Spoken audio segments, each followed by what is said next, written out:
મિત્રો નમસ્તે.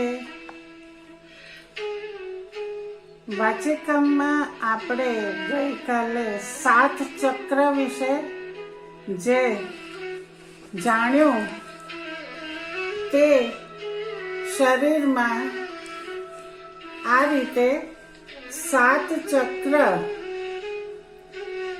નું સ્થાન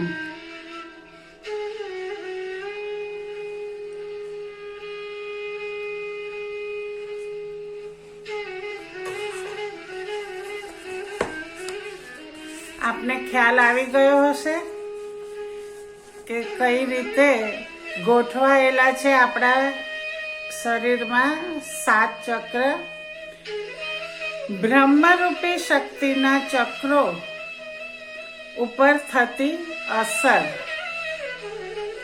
7 ચક્રો પૈકીના પ્રથમ ચક્ર મૂલાધાર ચક્રમાં મનુષ્યના જન્મથી જ મનુષ્યની શારીરિક તંદુરસ્તીનું, મનુષ્યના મનની સ્વસ્થતાનું, મનુષ્યની બુદ્ધિની સમભાવિતાનું, મનુષ્યના ગુણોનું, મનુષ્યની આદતો અને વૃત્તિઓનું તેમજ મનુષ્યના વિચારો અને ભાવોનું નિયંત્રણ કરતી, અર્થાત આ બધામાં સુધારો વધારો કરતી શક્તિ કે જે શક્તિને યોગની ભાષામાં ચેતના કહેવામાં આવે છે, તે ચેતના સ્થિત થયેલી હોય છે અને મનુષ્યના જન્મથી જ આ ચક્રમાં સુષુપ્ત અવસ્થામાં અટકેલી હોય છે. હવે જ્યારે આગળ વર્ણવ્યા મુજબના બ્રહ્મરૂપી શક્તિના સ્ત્રોત તરીકે ના 15 માધ્યમો પૈકીના કોઈ પણ માધ્યમની સાધના વડે મનુષ્યનું જોડાણ બ્રહ્મરૂપી શક્તિ સાથે થાય છે અને મનુષ્યની ભીતર બ્રહ્મરૂપી શક્તિ પેદા થાય છે. ત્યારે તે બ્રહ્મરૂપી શક્તિની સીધી અસર સુષુપ્ત અવસ્થામાં રહેલા 7 ચક્રો ઉપર થાય છે. બ્રહ્મરૂપી શક્તિની આ અસરને લીધે આ ચક્રોની સુષુપ્ત અવસ્થામાંથી જાગૃત થવાની શરૂઆત થાય છે અને સૌથી પહેલા પ્રથમ ચક્ર મૂલાધાર ચક્ર જાગૃત થાય છે. ત્યારબાદ જેમ જેમ બ્રહ્મરૂપી શક્તિ વધતી જાય છે તેમ તેમ અન્ય ચક્રો પણ ક્રમે ક્રમે જાગૃત થતા જાય છે. જેમ જેમ આ ચક્રો જાગૃત થતા જાય છે તેમ તેમ મનુષ્યની ચેતનાના સ્તરમાં પણ ફેરફાર થતો જાય છે. આ ફેરફાર થવાથી મનુષ્યના જન્મથી જ મૂલાધાર ચક્રમાં રહેલી, આ ચક્રમાં જ સ્થિત થયેલી અને આ ચક્રમાં જ સુષુપ્ત અવસ્થામાં અટકી ગયેલી ચેતના પણ જાગૃત થાય છે અને ઉર્ધ્વ ગતિ પ્રાપ્ત કરી ઉપરના ચક્રો તરફ ગતિમાન થઈ આગળ વધે છે. જેમ જેમ ચેતના જાગૃત થઈ ઉપરના ચક્રો તરફ આગળ વધતી જાય છે અને તેનું સ્તર બદલાતું જાય છે તેમ તેમ મનુષ્યના ગુણોમાં, મનુષ્યની આદતોમાં, મનુષ્યની વૃત્તિઓમાં તેમજ મનુષ્યના વિચારો અને ભાવોમાં પણ ફેરફાર થતા જાય છે.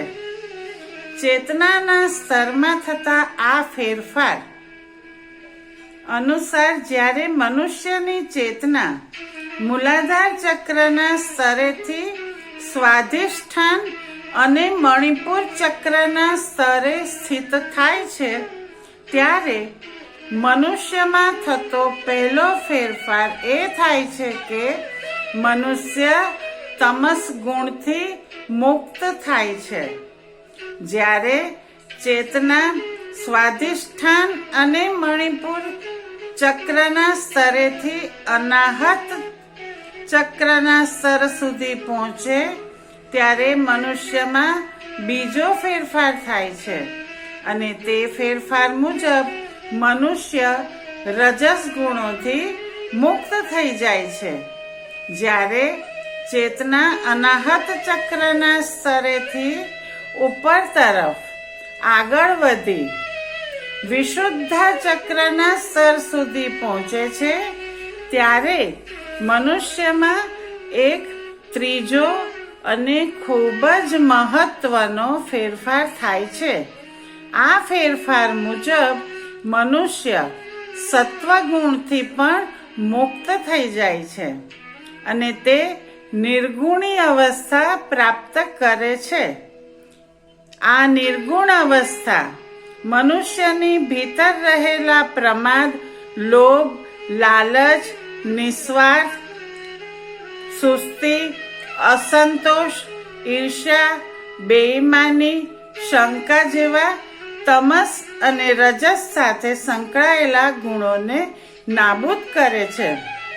આ નિર્ગુણ અવસ્થા મનુષ્યની ભીતર રહેલી ખોટું બોલવાની, લોકોને છેતરવાની, બીજાનું ખાઈ જવાની, ચોરી કરવાની, અન્યોની નિંદા કરવાની, પોતાની જાતે જ પોતાના વખાણ કરવાની તેમજ માદક દ્રવ્યોના વ્યસનો જેવી ખોટી અને ખરાબ આદતોથી મનુષ્યને છુટકારો અપાવે છે.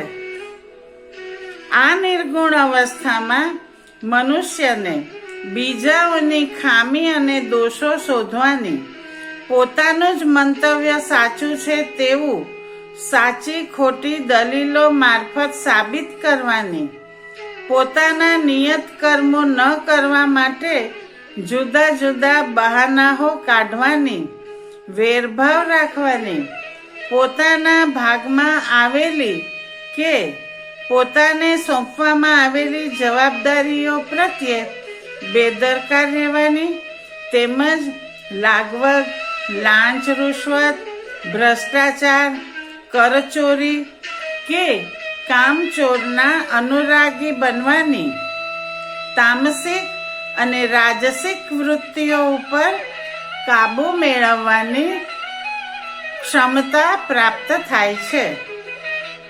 આ નિર્ગુણ અવસ્થામાં મનુષ્યની ભીતર નાત, જાત, ઉચ્ચ નીચ, સારું ખરાબ, અમીર ગરીબ જેવા ભેદભાવો તેમજ હરીફાઈ, સરખામણી, નિર્દયતા, અસહિષ્ણુતા, જડતા જેવા નકારાત્મક વિચારો અને ભાવો પેદા થતા નથી. ટૂંકમાં આ નિર્ગુણ અવસ્થામાં મનુષ્યના અંતઃકરણ ઉપરથી તમસ અને રજસ ગુણ સાથે સંકળાયેલી દરેક પ્રકારની અશુદ્ધિઓ દૂર થઈ જાય છે અને એ રીતે તે તમસ અને રજસ ગુણથી પેદા થતા અહંકારથી મુક્ત થઈ જાય છે. સાથોસાથ તેની ભીતર હું પ્રેમાળ છું, હું સંતોષી છું, હું પરમાર્થી છું, હું જ્ઞાની છું, હું સંયમી છું, હું ત્યાગી છું, હું સેવાભાવી છું વગેરે સાત્વિક ગુણ સાથે સંકળાયેલો હુંપણાનો ભાવ અને ભાર રહેતો નથી. અર્થાત તેની ભીતર સત્વગુણ સાથે સંકળાયેલા તેના સદગુણો નો અહંકાર પણ રહેતો નથી. આ અવસ્થામાં મનુષ્ય તમસ, રજસ અને સત્વ એ ત્રણેય પ્રાકૃતિક ગુણોથી પેદા થતા દરેક પ્રકારના અહંકારથી પૂર્ણપણે મુક્ત થઈ જાય છે. આમ મનુષ્યનું જોડાણ બ્રહ્મરૂપી શક્તિ સાથે જોડાણ થવાથી અને મનુષ્યની ભીતર બ્રહ્મરૂપી શક્તિ પેદા થવાથી મનુષ્યને ભીતર થતો ફેરફાર એ બીજું કશુંય નથી, પરંતુ સુષુપ્ત અવસ્થામાં રહેલા ચક્રોનો અને સુષુપ્ત અવસ્થામાં રહેલી ચેતનાનો સુષુપ્ત અવસ્થામાંથી જાગૃત થવા અંગેનો છે.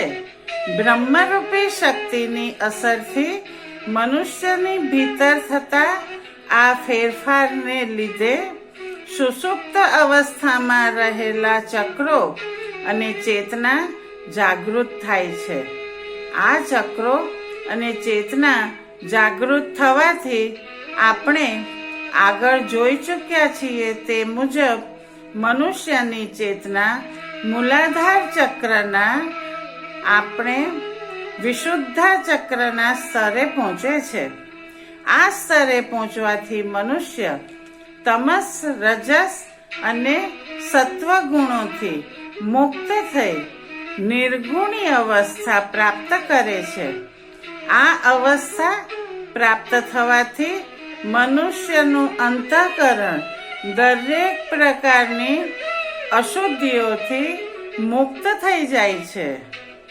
અંતઃકરણ ઉપરની અશુદ્ધિઓ દૂર થવાથી જે રીતે ગોળની અશુદ્ધિ શરીર ઉપરથી દૂર થતા માખીઓનો ત્રાસ આપમેળે દૂર થઈ જાય છે, તે જ રીતે અંતઃકરણ ઉપરની અશુદ્ધિઓ દૂર થવાથી મનુષ્યનો અહંકાર પણ આપમેળે દૂર થઈ જાય છે.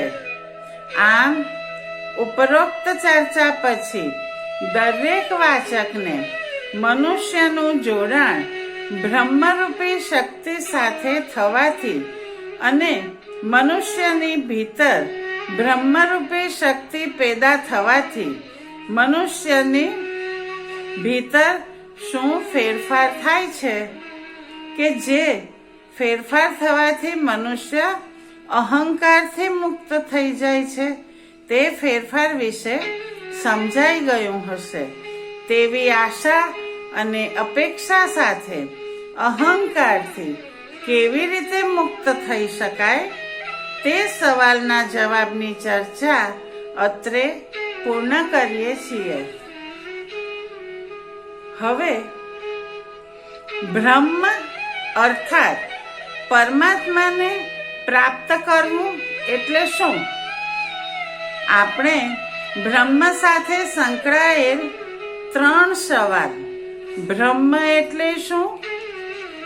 બધામાં બ્રહ્મ જોવું એટલે શું? અને બધામાં બ્રહ્મ કેવી રીતે જોઈ શકાય તેના જવાબ વિશે વિગતવાર ચર્ચા કરી. તદુપરાંત ત્રીજા સવાલના જવાબની ચર્ચા દરમિયાન ઉપસ્થિત થયેલ પેટા સવાલ અહંકારથી મુક્ત કેવી રીતે થઈ શકાય તેના વિશે પણ ચર્ચા કરી. હવે ચોથો સવાલ એટલે કે બ્રહ્મને અર્થાત પરમાત્માને પ્રાપ્ત કરવું એટલે શું તે સવાલ વિશે જાણીએ અને સમજીએ. આપણે જોયું કે બ્રહ્મરૂપી શક્તિની અસરને લીધે જ્યારે મનુષ્યની ચેતના સુષુપ્ત અવસ્થામાંથી જાગૃત થઈ વિશુદ્ધા ચક્રના સ્તરે પહોંચે છે, ત્યારે મનુષ્ય અહંકાર મુક્ત અવસ્થા પ્રાપ્ત કરે છે.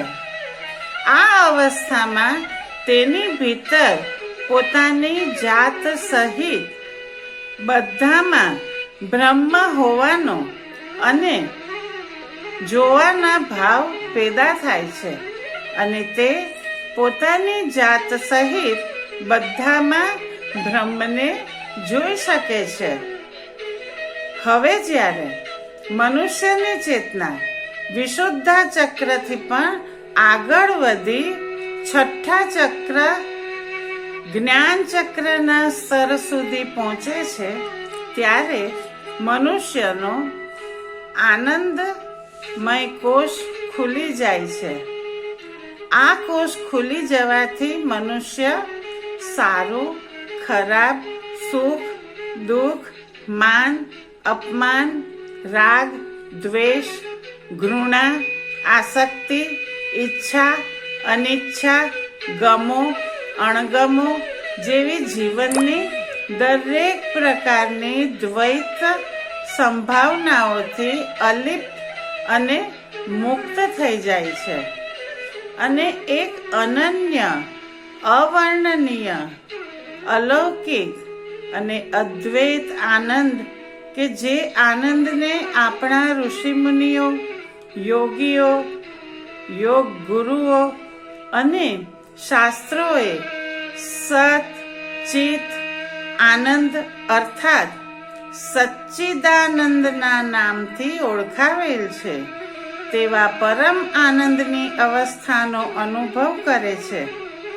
આ અવસ્થામાં મનુષ્યને સ્વયંની સાચી ઓળખ થઈ જાય છે. અહીં તેનો શરીર વિશેનો ભ્રમ તૂટી જાય છે અને તે હું શરીર નહીં આત્મા છું તે વાત જાણી લે છે. કૃષ્ણ ભગવાને ગીતાજીમાં આ અવસ્થાને સ્થિતપ્રજ્ઞત અવસ્થા જાણી છે. કૃષ્ણ ભગવાને સ્થિતપ્રજ્ઞ અવસ્થા અર્થાત બ્રાહ્મી અવસ્થા તરીકે આને ઓળખાવેલ છે. આ અવસ્થામાં મનુષ્યની પ્રત્યેક ક્રિયાઓ, પ્રત્યેક કર્મ, પ્રત્યેક સંવેદનાઓ, પ્રત્યેક ઉપલબ્ધિઓ, પ્રત્યેક વિચારો અને પ્રત્યેક ભાવો પર આનંદની અનુભૂતિ અને પરમ આનંદનો અનુભવ બની જાય છે. પરમ આનંદની આ અનુભૂતિ અને અનુભવનું નામ જ અહમ બ્રહ્માસ્મિનો અનુભવ છે. પરમ આનંદનો આ અનુભવ એ જ સાક્ષી ભાવનો અનુભવ છે.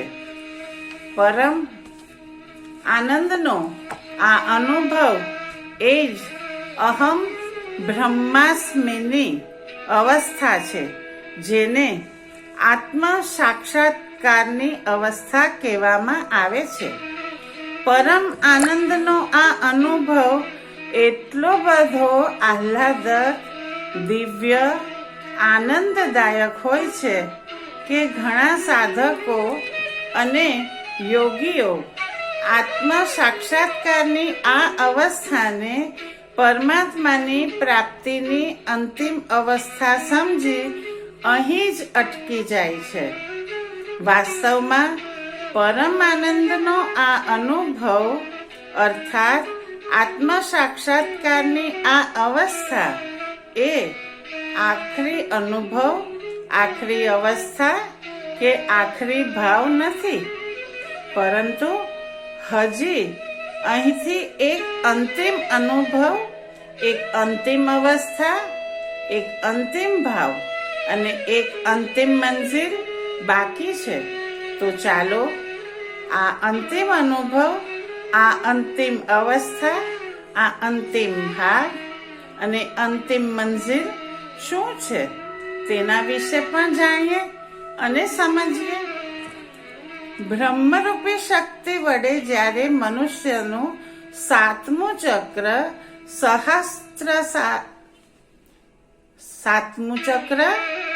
સહસ્ત્રાર ચક્ર જાગૃત થાય છે અને મનુષ્યની ચેતના જ્યારે આ સ્તરે પહોંચે છે, ત્યારે મનુષ્યના ભાવ જગતમાં એક અંતિમ ચમત્કારિક અને દિવ્ય ફેરફાર થાય છે અને એ ફેરફાર મુજબ મનુષ્ય અહમ બ્રહ્માસ્મિની અવસ્થાથી પણ મુક્ત થઈ જાય છે.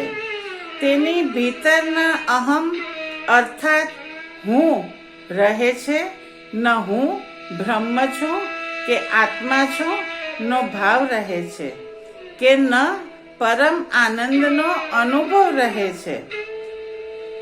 તે આ બધાથી મુક્ત થઈ શૂન્ય બની જાય છે અને શૂન્યતાના ભાવ અને શૂન્યતાની અવસ્થાએ પહોંચી જાય છે.